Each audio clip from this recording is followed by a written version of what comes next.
Good afternoon to you, our dear esteemed viewers. Welcome back to this episode of the Youth Roundtable. Today, I'm joined by youth leaders, but also youth activists, particularly in the digital rights space from Eastern Uganda, who will help us unpack the conversation around the state of digital rights in Eastern Uganda. Joining me to discuss this very interesting but also timely conversation as we edge towards the 2026 general elections.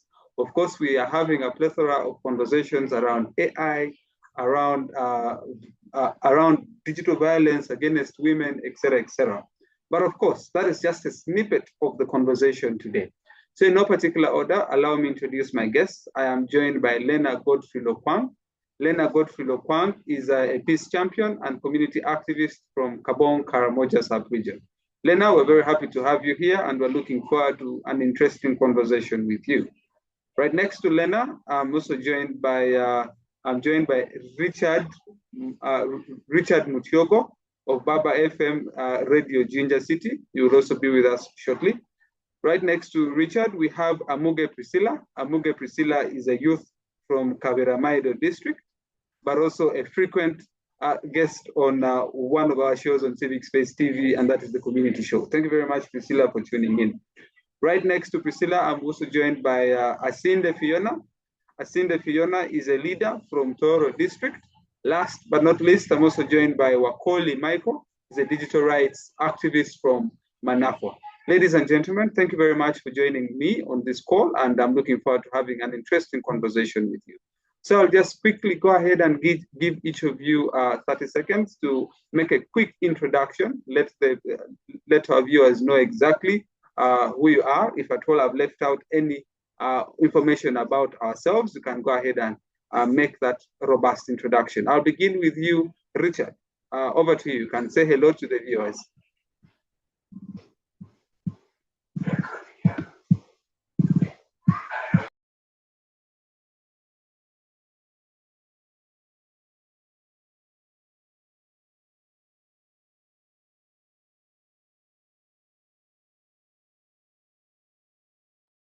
Richard, yes. Can you hear me? Yes, we can hear you loud and clear. Okay, thank you so much. I'm so delighted to be part of this engagement tonight. Once again, even though you've introduced me, but I'm Richard Mutoigo from Jinja. I work with a radio station, a Chabazinga radio station called Baba FM Radio in Jinja. What I can say is that I'm part of this engagement. I'm so delighted to be here tonight. Thank you so much. Thank you very much, Richard. Looking forward to getting those insights from you. Let's have also Amuge Priscilla. Just quickly let the viewers get to know you, but also see your face if possible. Amuge.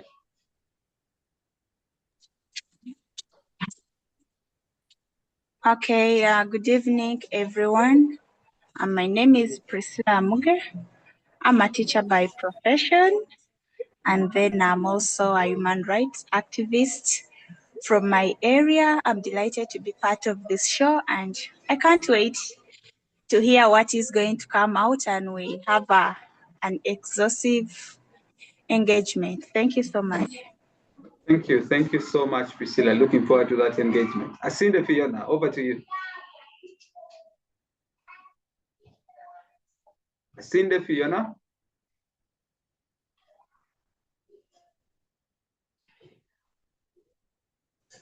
All right, looks like Asinde Fiona is not there yet. Lena Godfrey.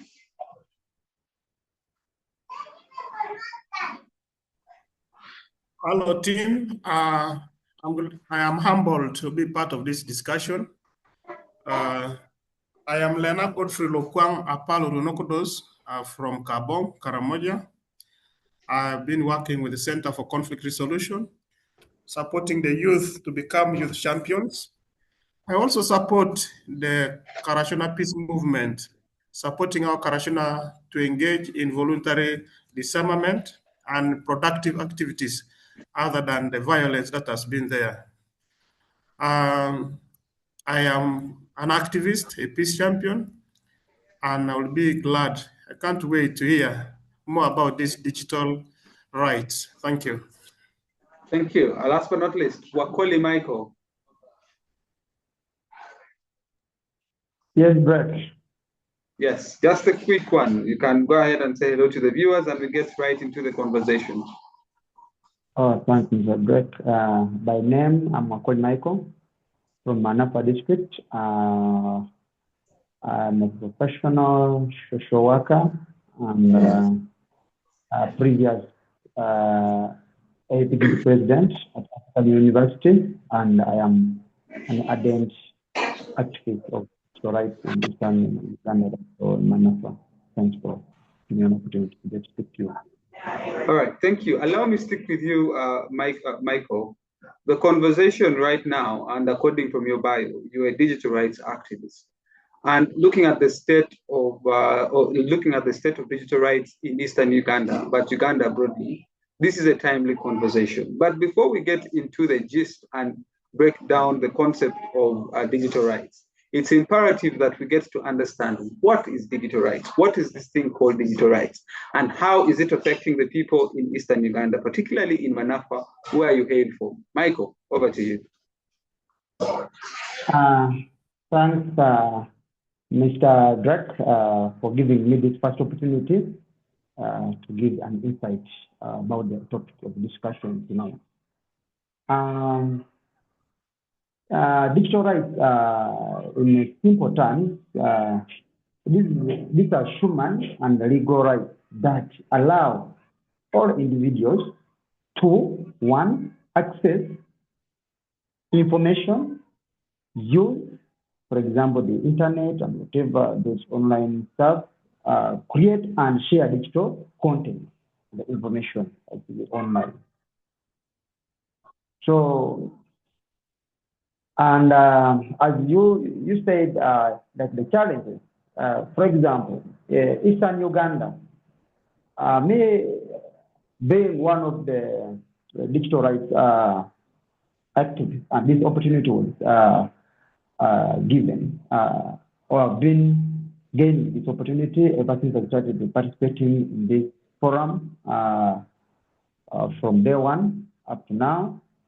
And Manapa being one of the districts in Eastern Uganda, we are so remote that as individuals who are supposed to access, use internet, or create and share all the digital content, we get a lot of challenges.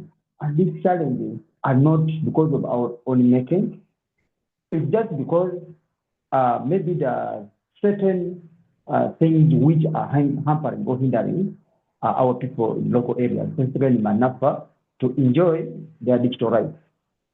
Now, international covenant gives us a right to access information, right to express ourselves freely, maybe online, maybe when you're using our WhatsApp platform, the Instagram, the Twitter, and whatever, all the social platforms which we engage in. But you get to understand, Mr. Onen, Mr. Drake, that a lot of challenges follow us, local people. Internet is very expensive. Internet is very expensive for our local people to access. You are going, at times, I don't know whether these mobile companies which offers internet, like, let's say bundles, like Airtel, MTN, and whatever. Imagine only you are from a local area in Manapa, you have struggled to get your, Manapa people who live under poverty are many. But this is a person who has failed to get data. You have got your set 1,000, you have bought that data even is not enough, but no sooner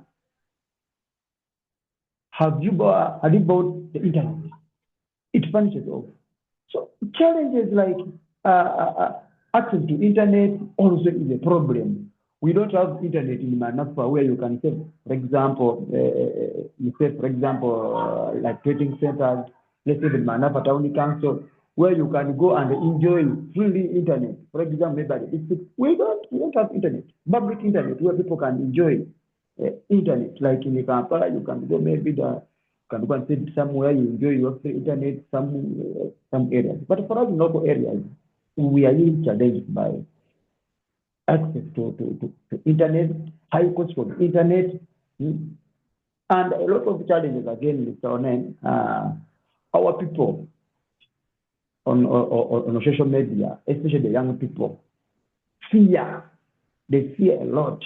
They fear that every content that they are sharing online is being monitored. And indeed, it's monitored. Because for us here in local areas, you can, for example, you can post something about a criminal act, and you remain in peace in our local areas in Manapa. Just today, Mr. Onen, I want to inform you that something has happened in my locality.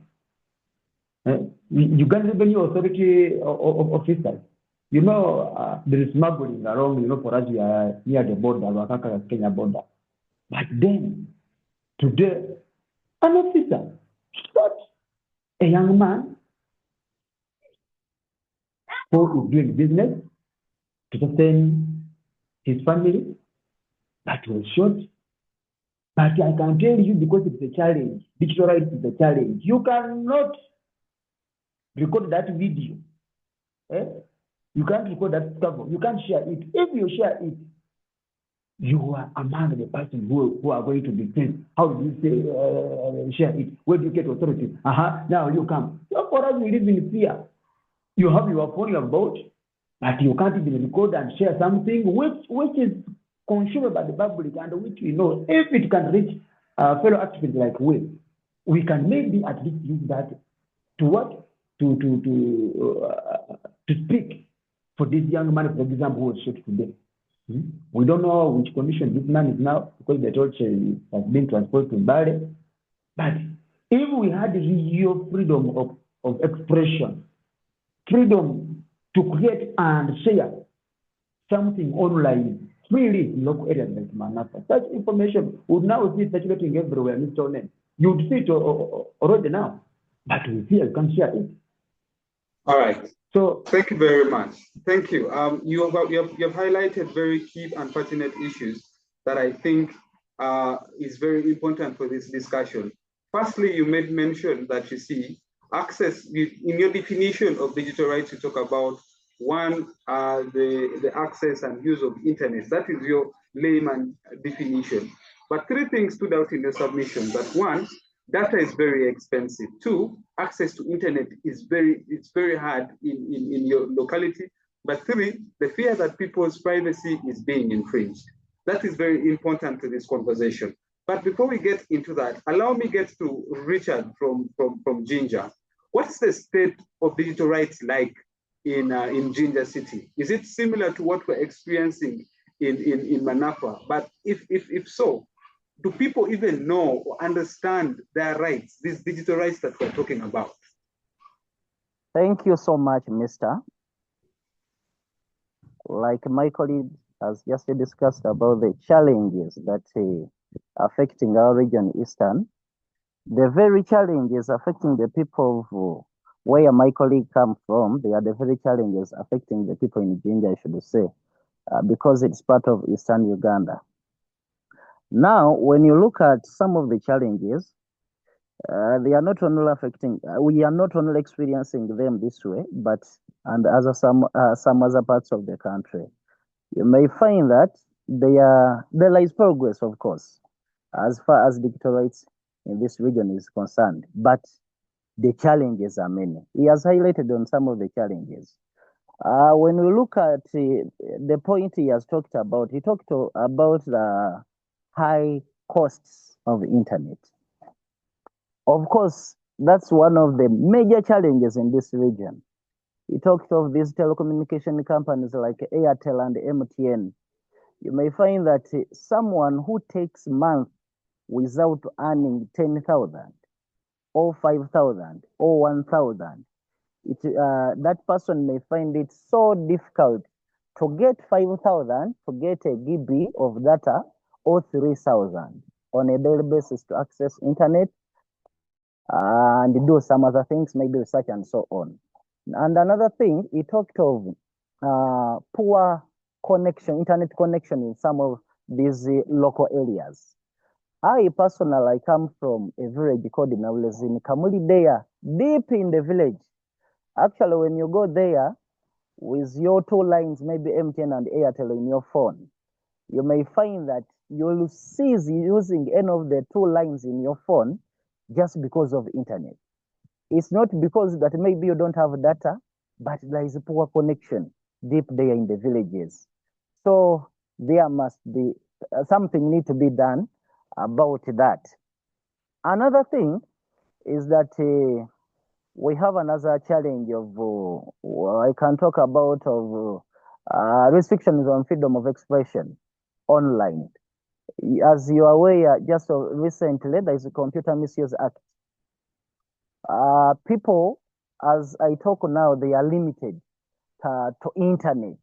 Once you come out, you express, you talk about anything, someone may fear even to talk about anything. To express his anything, maybe may feel like talking about something, but just because there is a law that can prohibit him to say what that person feels like, can prohibit him to do what he feels like. And then there is limited awareness still. Most of the people are not aware and they don't understand the digital rights among the citizens this ends. Of course, Busoga here we have 12 districts. From Ginger, there are 12 districts, the Ginger State inclusive, but we have these local people. They are too local for life. You may find that you can move around the entire village. You can't even find someone with a smartphone. You may fail. You find a few people. You move to more than maybe 30 homesteads. You may find that there are only 2 people with smartphones. So there is limited awareness and understanding of digital rights among the citizens in this region. Then another thing I can talk about is inadequate infrastructure. Inadequate infrastructure. With this, of course, you can understand it. The infrastructures I'm talking about, they are poor roads, poor internet connection in these villages. So those are some of the challenges that people are experiencing or they are facing in this region, Eastern Uganda. We can talk about, I will actually, let me thank you people of constitutional governance.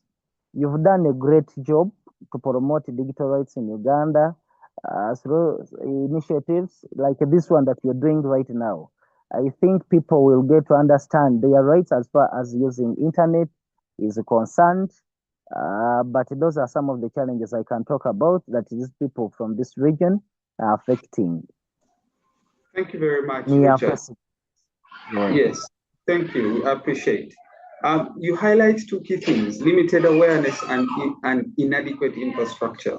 In your submissions of limited awareness, you make mention that one, people in Ginger, but also the greater Busoga do not have access to smartphones, but also they do not have smartphones.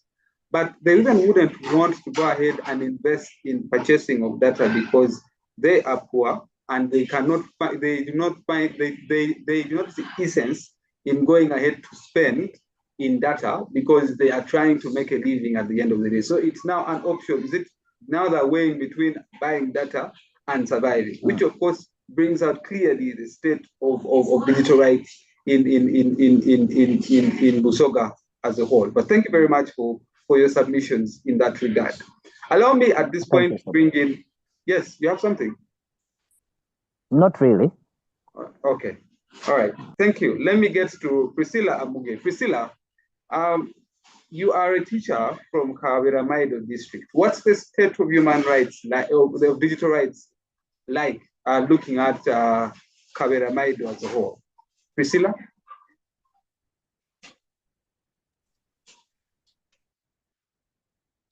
Okay, thank you so much, Drake.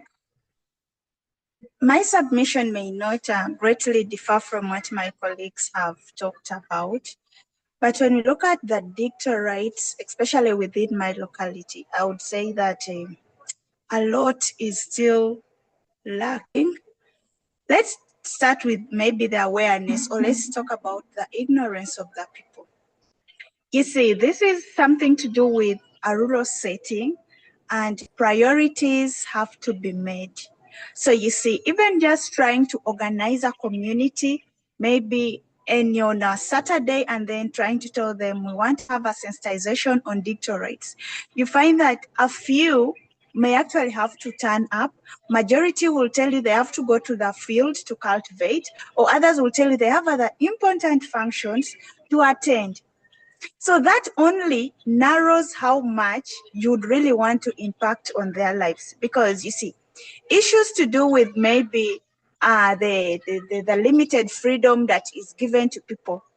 I, for one, sometimes think that I think we the people, we don't censor what we are going to post and to whom we are posting to. You find that sometimes we really have key and vital information that we post, but then we end up posting it or giving it to the wrong audience that actually don't know the importance of such kind of information. This is where then you find that because your information has landed on a wrong audience, that means they're going to criticize it. And that enough is able to even make someone who has posted it lose their confidentiality in him or her. And actually that self-esteem disappears. But also secondly, on how to use these digital gadgets. You see, not everyone is equipped with the knowledge of, using this digital device.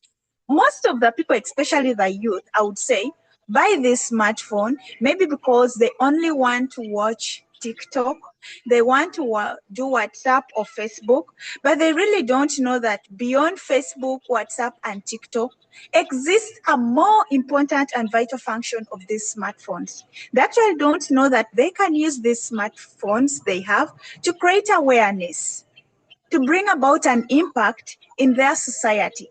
So that lack of, or the existence of ignorance in the status quo also greatly affects on how these people should get to know about their digital rights, what to post, what not to post, and whom to post for. So I believe if they can get those gifts and knowledge on how to use the digital space, I believe they would yield better impacts to the society they come from. But also hitting on the issue of poverty.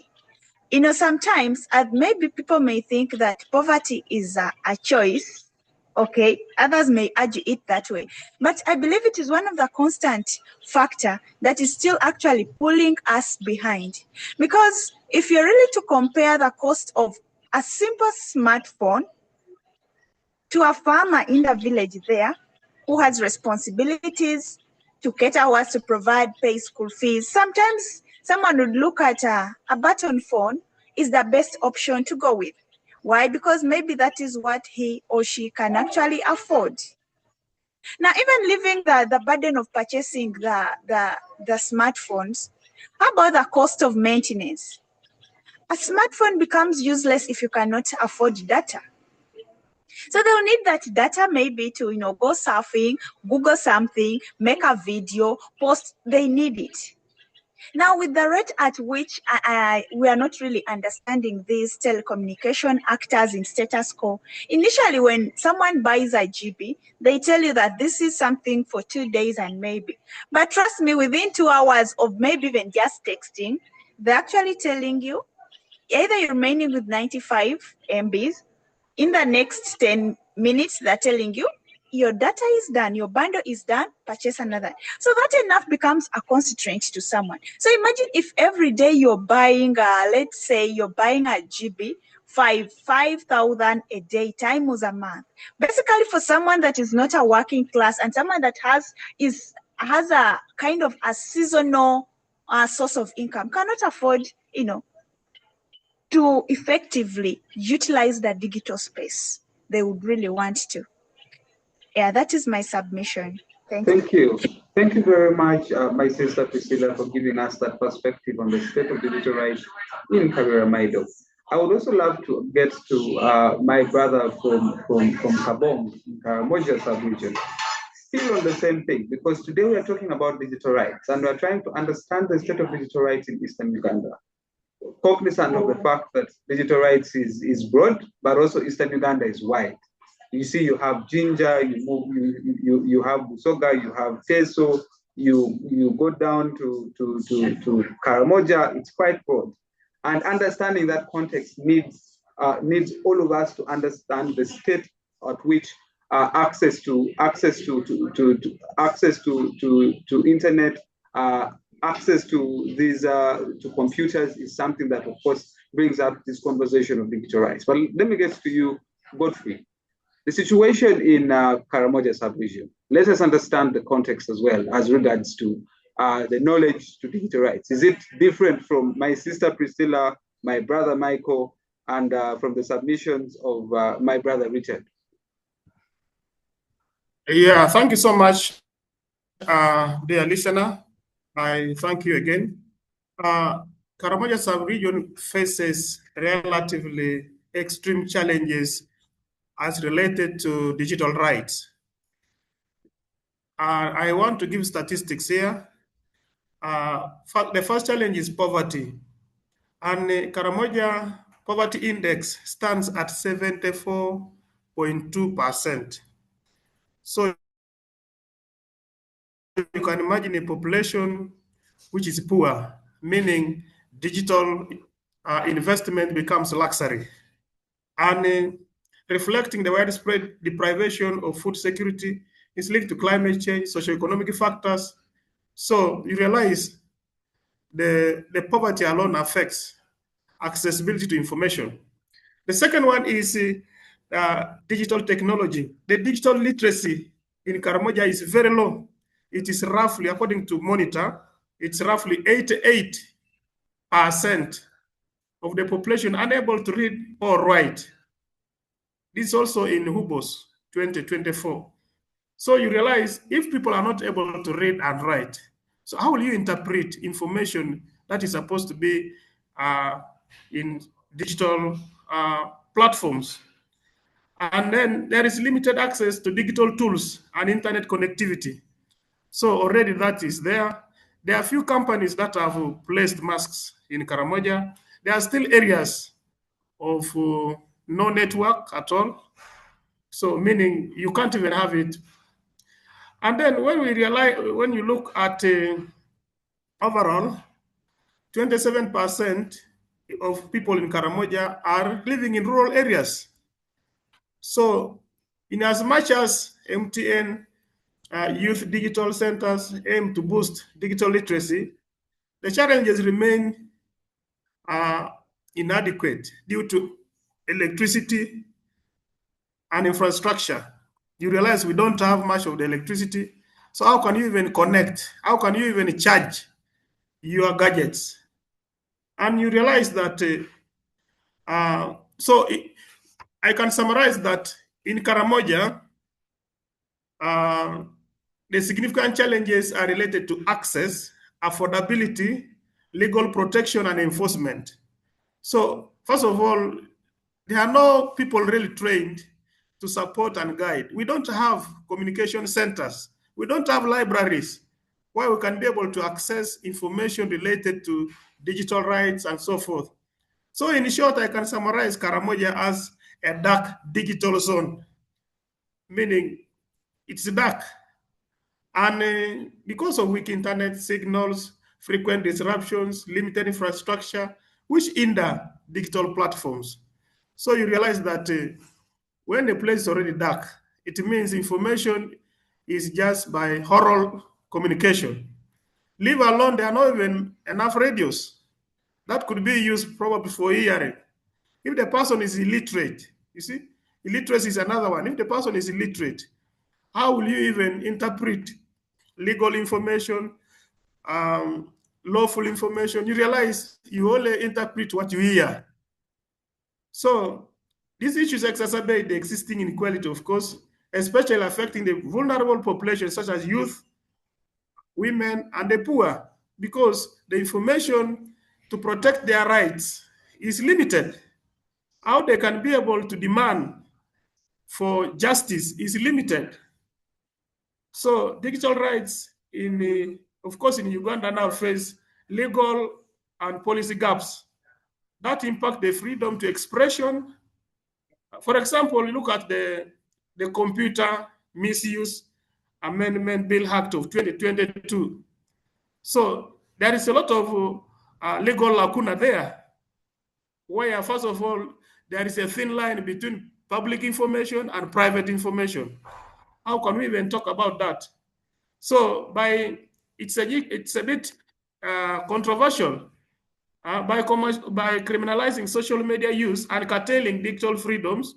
You realize people now fear to put even legitimate information for fear of being prosecuted.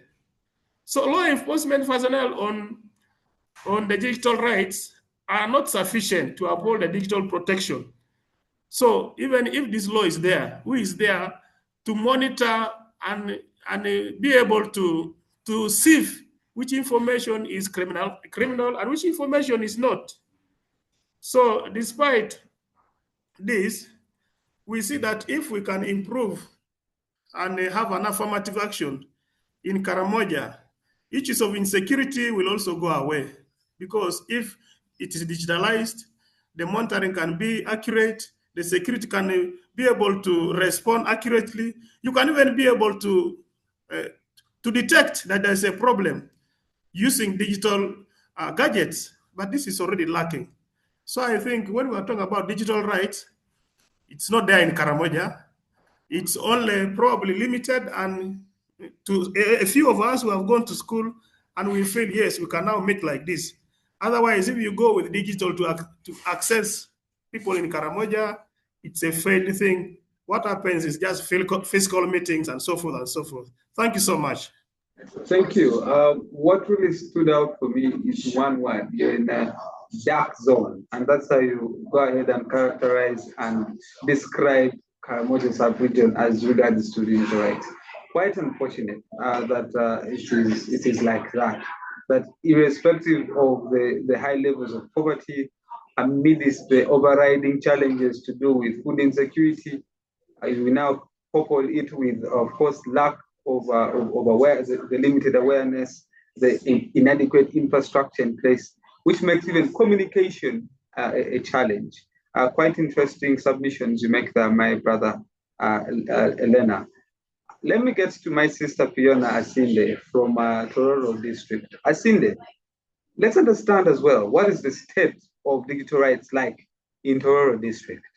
Fiona?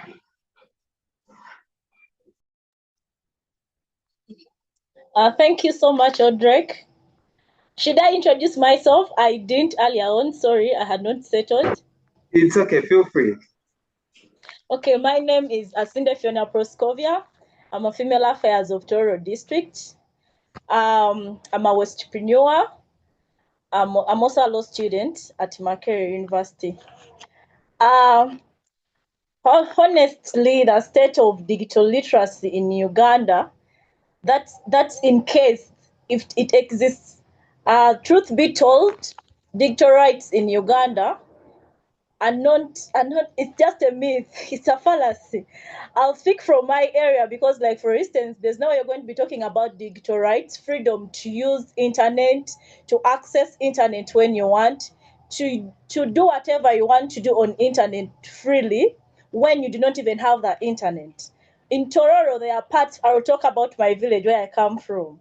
When I go to the village, I wouldn't even be able to have this conversation because we do not have internet. The network is so poor that you cannot sustain such a conversation for this long. So ideally, many people do not even understand what digital rights are because you cannot advocate for what you do not have or what you even don't know about. So the state of digital rights in my district is not very different from what all my colleagues have submitted. I think the story is the same. We are all living in the same scenario in this whole country. Maybe because even in Central, in Kampala, there are also some parts in Kampala that still don't have internet. Quite unfortunate in the capital city. Yeah, I think for now I'll submit at that. Thank you very much, Fiona, for that submission. Yeah, it is quite unfortunate that the state of digital rights in Uganda at the moment is, first of all, we have inadequate infrastructure. Besides the inadequate infrastructure, we have limited awareness about this. But also people do not get the concept of digital rights. They think when they hear the word digital rights is so different, just like you hear the name human rights. Digital rights constitute part of the human rights because you would have interrelating rights, for example, of freedom of expression. If let's say the government goes ahead and shuts down internet on polling day of elections, what does that mean? That means our digital rights are being infringed and are being violated. But of course, that's a conversation that many people do not understand, and they do not know that digital rights are actually human rights.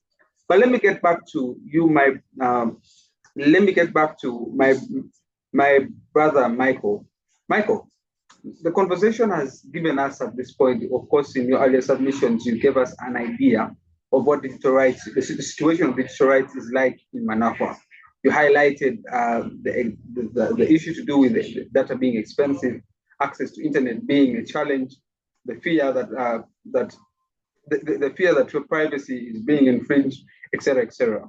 But now let us relate to this conversation and understand in regards to, first of all, expanding the conversation to issues of accessibility.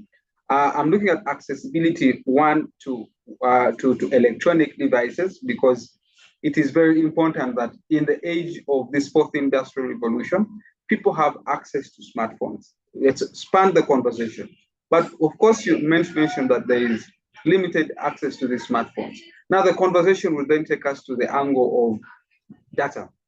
We have telecommunication companies that are very expensive in terms of the rates that people are getting for data. So in terms of this conversation to do with accessibility to these services that provide us with the digital rights, what is the situation like, particularly in Manafwa for the young people? Because internet helps young people not only grow their businesses, but also helps with communication channels.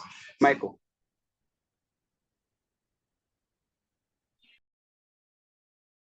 Yes, Onan. No, now, as you said, the challenges may not be of our wish, for example, in rural areas, for example, Manafwa, and entirely the problems which we face as digital rights are concerned, it cuts across. It's in Manafwa, it's in Karamoja, it's in Kamuli, as my brother said, it's in Tororo, or the challenges we face, because the people who supply the internet are the same suppliers. We have the Airtel, we have the MTN, those are the key suppliers of internet in villages. But then, I must say for your sister, my brother, that in villages, don't be surprised that a person may afford to get a smartphone. You know, it does not matter whether it's of quality, but so long as it's a smartphone and it connects to internet. But a person is having it, but he can't even manage to use it. You know, most people in our village don't know how to use smartphone. They just buy these things, these smartphones, because they have seen a neighbor buying a bandwagon, whatever, intake. My friend has bought also a smartphone, let him also sell my coat and I buy a smartphone. At the end, some of us have smartphones, Mr. Onen, and we can afford internet in villages. In the evening like this, you see someone, you're trying to watch your news, you see the whole of people in the center want to be on one smartphone. Imagine, and we are saying we're in the digital world. You know, I hear our president in one of his slogans nowadays is saying the city is protecting the gaming. But which games are protecting? If a person in the village have a smartphone, for example, among the 10, let's say one have or two, they have managed to use it. The only thing he managed to use the smartphone is to receive a call and maybe to receive and make a call. So our people I think they need to be empowered with knowledge and training, so that a smartphone is now a trend which is going on. Mobile companies, there are other businesses who have now come, like the M-Coppers. They come with what to, they have phones, loans on higher purchase. Someone gets a phone. A phone is supposed to be, for example, I'm doing this in our local areas, Mr. Onen. A village person is struggling to get data, but he or she is also struggling to pay back 2,000 or 1,500 a day to make sure that he uses that smartphone.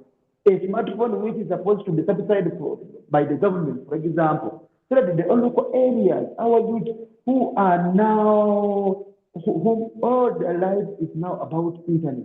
They want to look up to social media. They are on WhatsApp, they are on TikTok, they are on Instagram, Twitter, but phone is a problem. He has gotten a chance to get a phone, but the company which is giving him on loan, you are supposed to pay.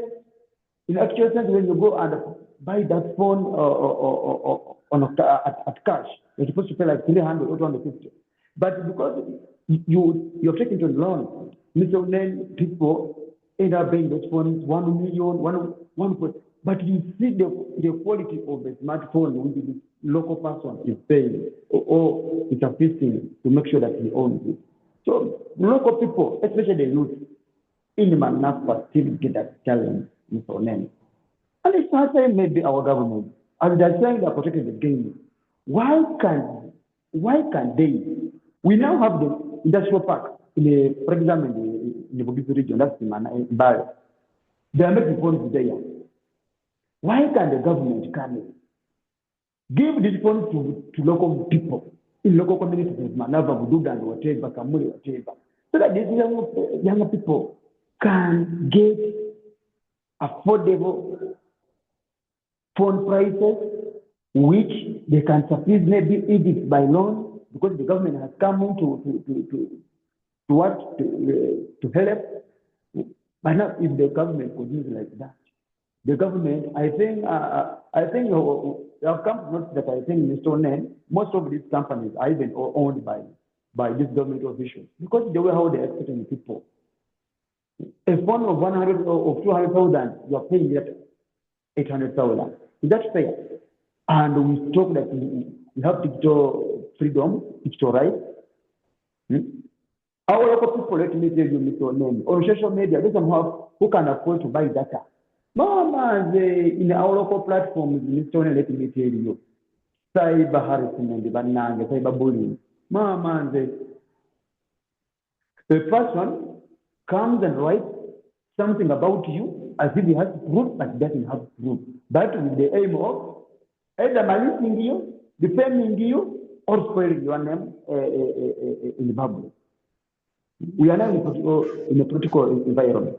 Yes, let me just hold you there and bring in Priscilla. Just on that note that you've introduced, when it comes to cyberbullying that we're experiencing at the moment. Thank you very much for highlighting those very key issues that we're seeing in Manapa, particularly to do with access and connectivity. You clearly bring that out and bring up an interesting concept, which I would like to engage with Priscilla. Priscilla, the conversation around cyberbullying is something that affects, first of all, women particularly, but also all the other persons as well. How is the situation to do with cyberbullying in Kaberamaido? Are women greatly affected, particularly now that we are in the election campaign season?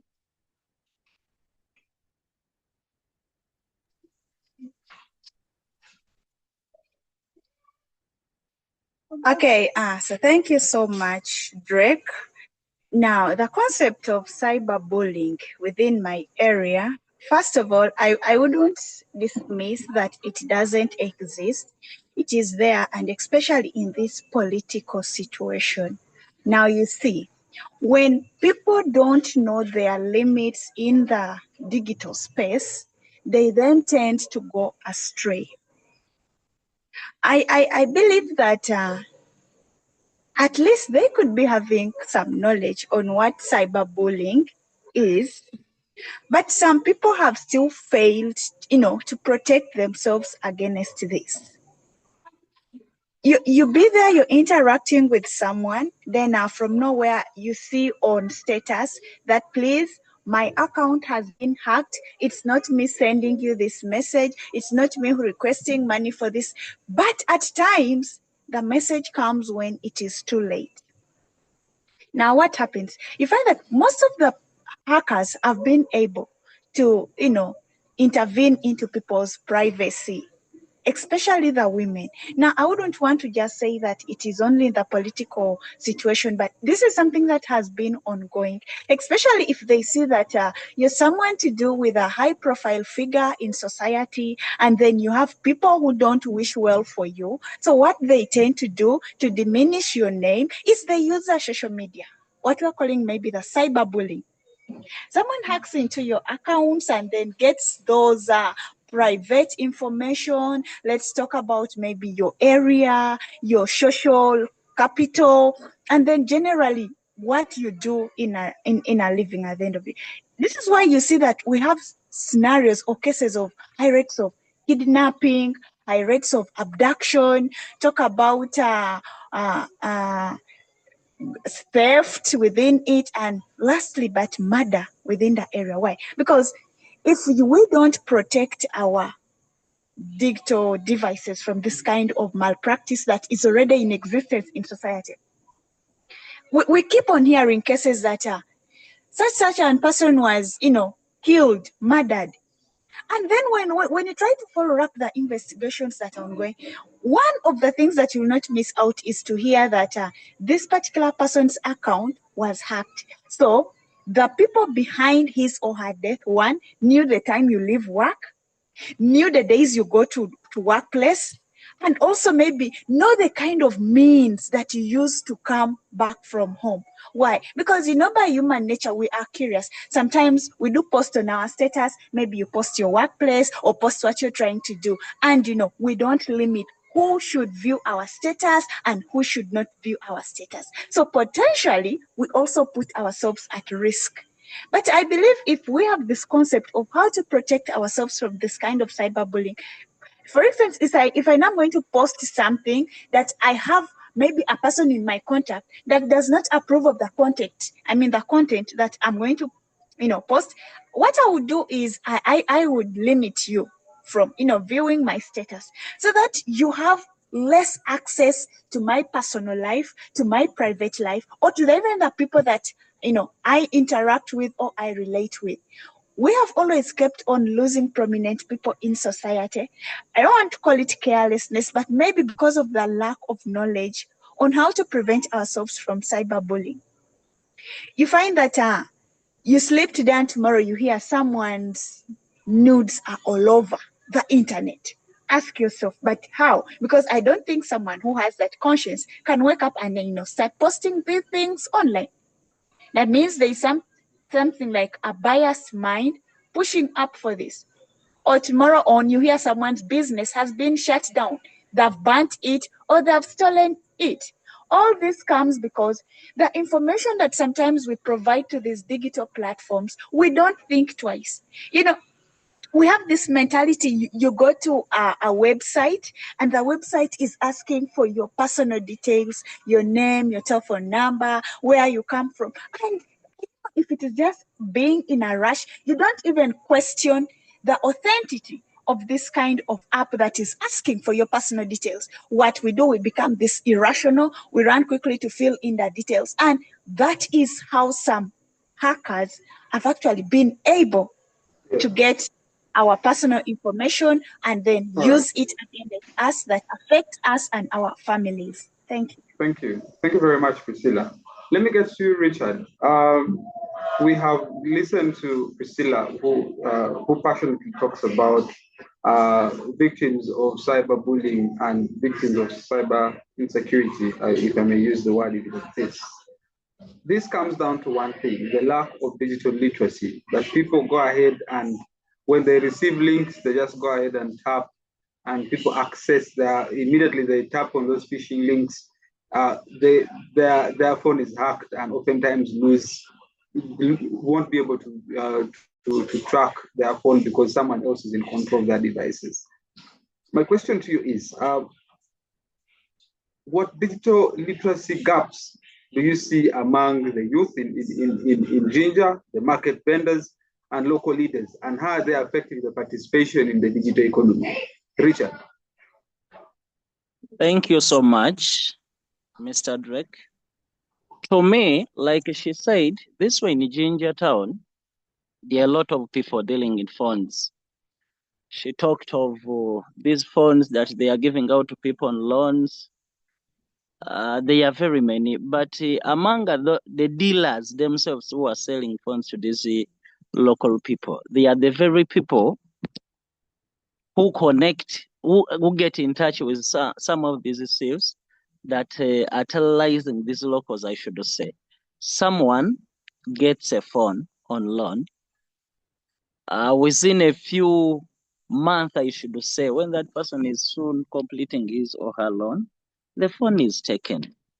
So there should be, there is need to do something as far as maybe.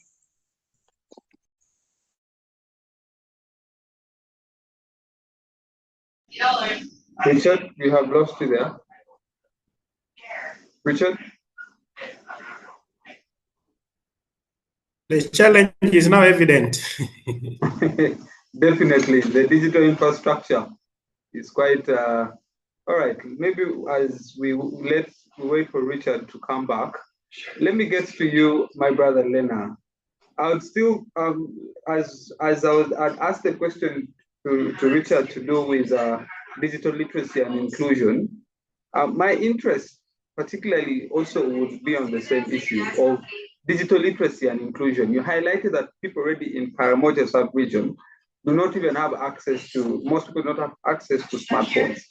So the conversation of inclusion, the aspect of digital literacy and inclusion would be very necessary to them.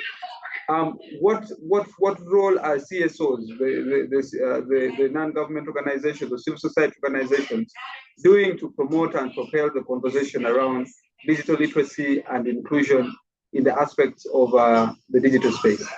Lena. Yeah, thank you so much. Yeah, as you have just put it, inclusion. How can you be included in what even you don't know? It's also another, we call that a fundamental abuse of human rights. The first thing should have been to ensure that there is availability. And when it's available, then the people are supposed to be supported to understand the products. So first of all, it's limited and it's about guesswork. And even when it is guesswork, you realize that a few people are able to afford. Now, you have what we call priority costs, opportunity costs. You rather survive than employing yourself into losses. Look at the gadget itself, the internet itself. Look at also the electricity availability. I see my Karashuna sometimes carrying a solar the whole day just to charge a battery as they go to look after cows, to listen to a radio. So that tells you a lot that there is a lot to be desired in terms of inclusion into the digital space and of platforms. Ideally, there should be an affirmative action for Karamoja, and maybe ensure that if there is airtime and so forth, they should be subsidized such that you bring more people into space. First of all, the poverty itself cannot allow you to invest in electricity. That's called luxury. Invest in a phone, that's luxury. Leave alone now a smartphone. Leave alone again the fragility of the smartphone. And then look at the repair costs. Once it is spoiled, it is spoiled. You look at somebody from Kampala or where, services there are very limited. So we really need a lot, especially in the dark digital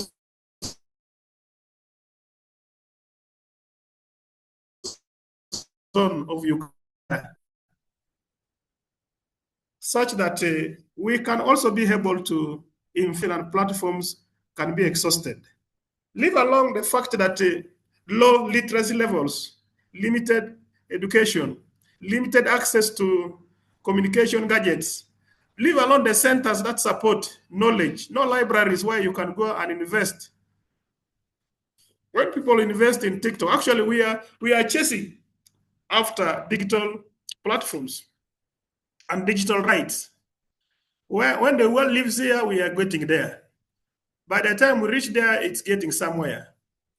Now, Karamoja has become the football field of cyber crimes, where because we are not aware about there's so many things, there's so many apps in our phones, some people just get access to your information and they continue to manipulate.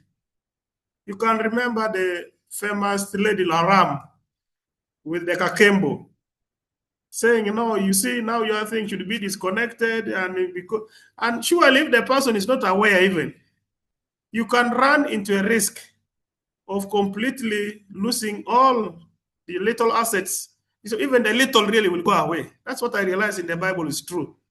That if you don't have knowledge of whatever is happening, even the little you have will be swept away.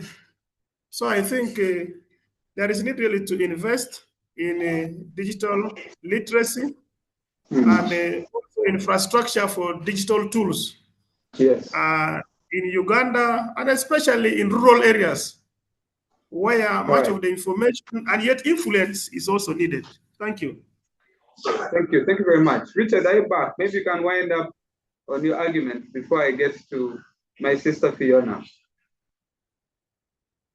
Thank you so much. Actually, the network was disturbing me as I was winding up. My submission was about some of these dealers in phones. Like here in Ginger Town, these people are conniving with the dealers in these phones. Like my colleague said, there must be these people need to be engaged about digital literacy, I should say. They need to get to know what they are supposed to do, what exactly they should do as far as digital rights is concerned. Otherwise, if they lack engagements, and you people, you need to come this way down on the ground, and you conduct engagements. You have engagements with these local people so that they can get aware of what they are supposed to do. That's what I was trying to talk about, Mr.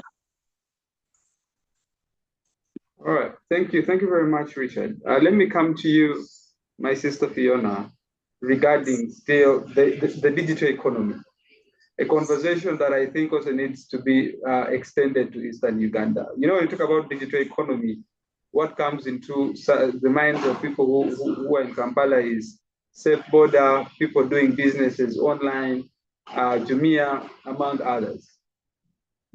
COVID-19 introduced us to a new way of life. And because of COVID-19, we saw a surge in the digital economy.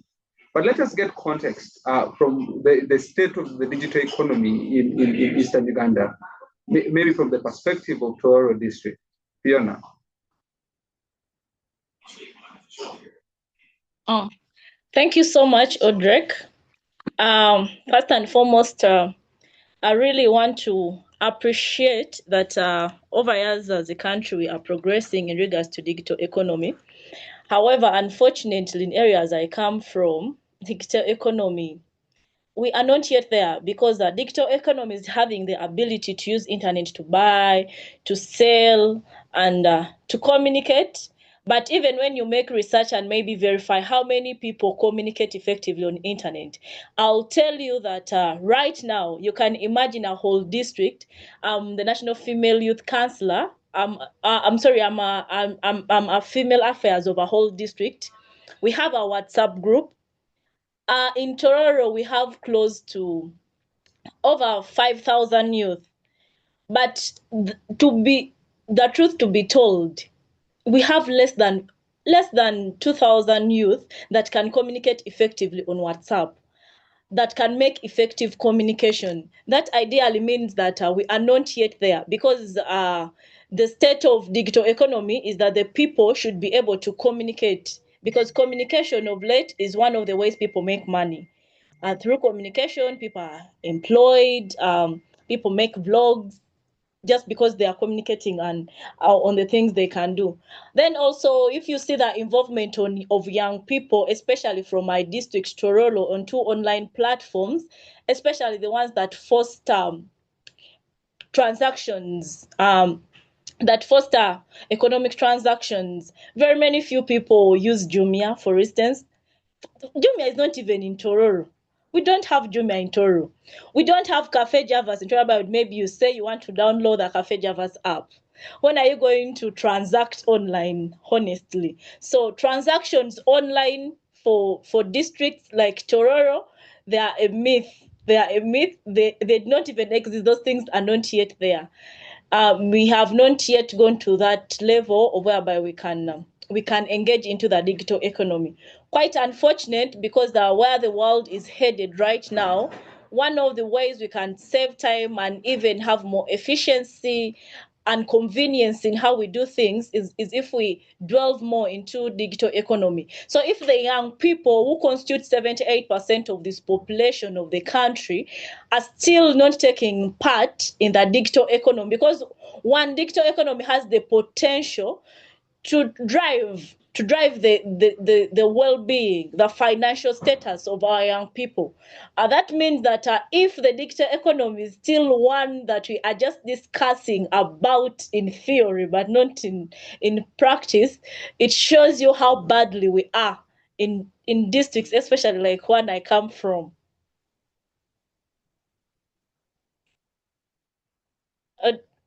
Thank you. Thank you very much, Fiona, for those very succinct and wonderful submissions. Unfortunately, I am enjoying the conversation, but also we have, reached almost the hour of the of this conversation. So I'll just quickly give all of us one round of making recommendations and way forward, but also our concluding remarks.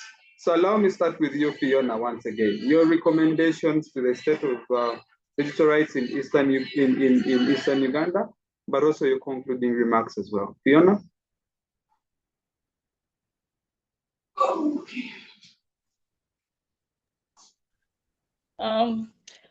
Thank you so much, Audrey. My recommendation, it should be let the young people be taught digital literacy. You see that the funny bit is many people don't even understand what digital literacy is. Many people, even the allies, the one we think they do not, because there are very many people who are educated but they don't even know how to use emails. But those are some of the basics of digital literacy. So it's high time the young people one, a lot of resources should be invested into the technology sector, so that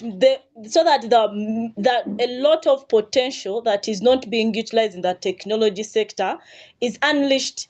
And then also another recommendation is the curriculum has to be changed. There should be a diversification in the curriculum, especially so that more is invested into the technology field, in fields related to technology, because there are very many fields related to technology at the moment. And yet, if they could incorporate this, especially in our theoretical courses, for instance, if maybe instead of me doing my course units that are only theoretical of the law from year one, they could implement something to do with with digital literacy at a bit, so that, because this is part, it is day-to-day life. Every day you're supposed to use internet to, that's when, like, some maybe in Kampala you need to use internet, maybe to order safe border, to order Uber. But imagine this incorporated even as far as villages. Our young people would get opportunities of even using, e-wallet. Someone can save their money on e-wallet. Yes. I think it's one of the platforms that should be advocated for. I think also, most importantly, for now, we cannot say we can just jumpstart and go at a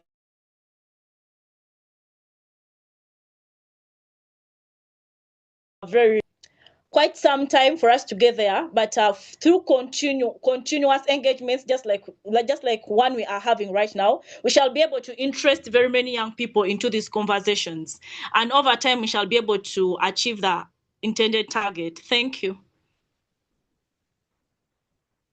Thank you very much, my dear sister, for those very wonderful submissions. Let me listen from Priscilla, your recommendations and concluding remarks. Okay, thank you so much again, Greg. First of all, I will talk about inclusivity. I would implore government that when they're making some of these regulations, let them also engage, the beneficiaries of this kind of projects that they do bring upon. Let the people be aware of what they're supposed to do, what they're not supposed to do, so that they don't actually fall victims of circumstances unaware or unknowingly. But then on the issues of these telecommunication networks,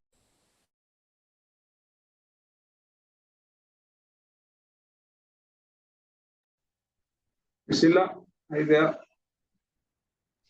yeah, sorry, yes, I had some noise coming in. So I was trying to say that also in the issue of the infrastructure development in terms of these network boosters, I feel like government still has a lot to do to see that people actually are able to use the digital space. If that, like, we have the stable network, and then people can be able to learn these digital tips on how someone can actually use the smartphone to make money, to make life better, it would be a good way forward. Thank you so much.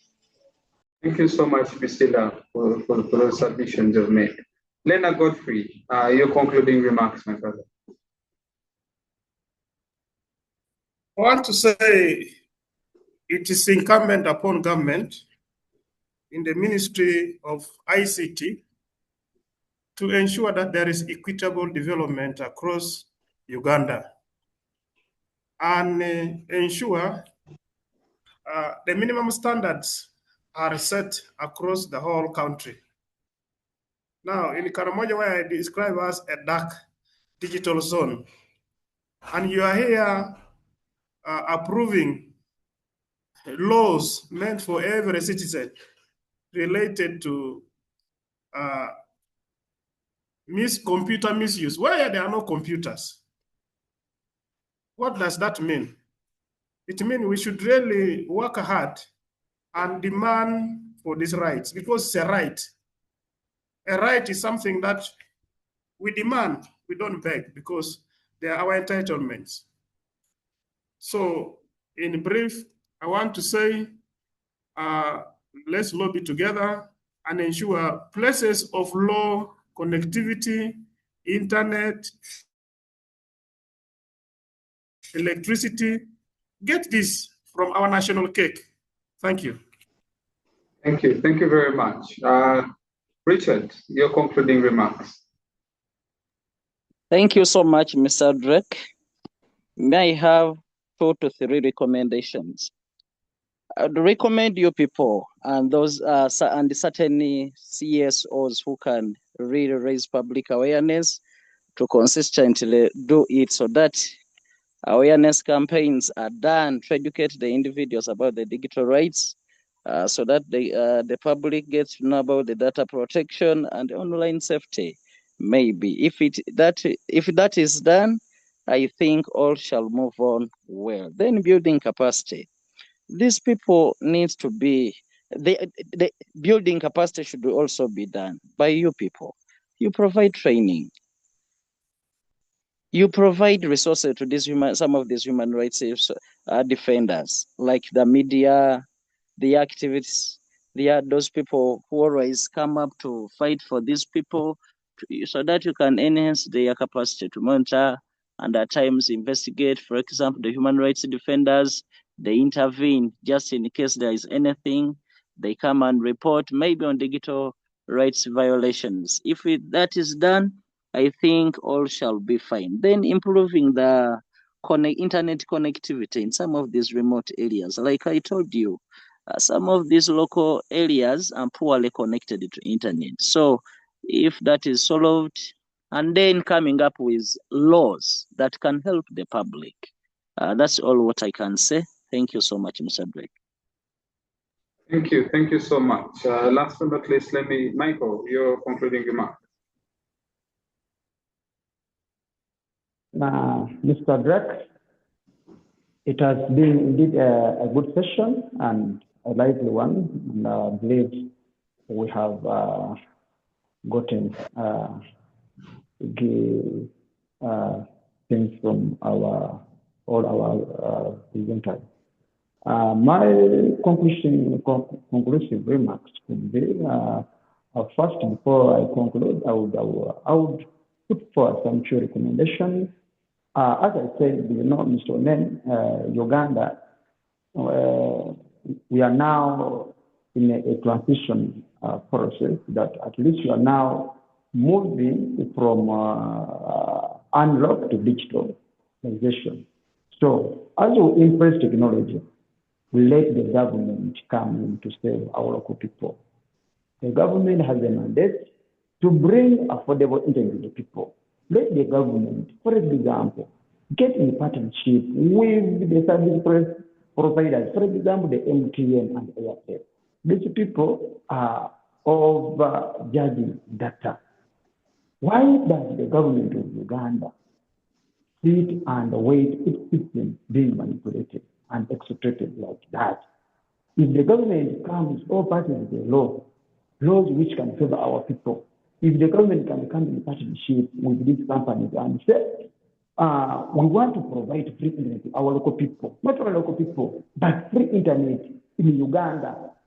Give our people free internet, let's say maybe weekly free data. The government comes in, pays some money to these companies, they run a partnership, then they provide free data for the people. It can be weekly, it can be monthly. Then we have a problem, as I put earlier, that our local people have now, they want to get smartphones. They have joined the bandwagon. A local boy or person looks at a neighbor or friend having a smartphone, he also has to get a smartphone, but doesn't have cash. What he prefers to do is to go and borrow. But not just sense. Borrowing from these people who are the companies which are giving free phone, they are overcharging our people. But why can the government, for example, as I pointed, we have the industrial park in Mali. They are making phones there. Why can the government come in and say our people want to move away from analog? Our people are embracing the digital literacy or the digital whatever. Why can't we use this industrial parks, the companies which are producing these phones? Why can't we come in, we save our people? If the phone is supposed to be sold at 300 of course, but the government wants to save its people, why can't the government come in and bring this phone close to the people? Let government loan phones to these people, the local people who can't afford the phones cash. So that's my chief recommendation. But in conclusion, my brother, as the government of Uganda under Museveni is looking forward to protecting the game, let him look into protecting the future of our people, more especially the youth who have embraced digital transition. Thank you very much, and thanks for giving this opportunity, Tony. Thank you very much, Michael, Richard, Godfrey, Fiona, and Priscilla for this very wonderful conversation that we have had today. Personally, I've enjoyed it. I've also learned a lot regarding the state of digital rights in Eastern Uganda, that is from Karamoja Sub-Region, Tororo District, Kaviramaido, Jinja City, and Manafwa. It's been an interesting conversation here on Civic Space TV. This conversation has been brought to you by the Recipe Project, that of course is coordinated by my colleague Okada Power Simon under the Center for Constitutional Governance in partnership with Oxfam. Otherwise, my name is Douglas Rekonen. See you next time, same time, same place. Bye-bye.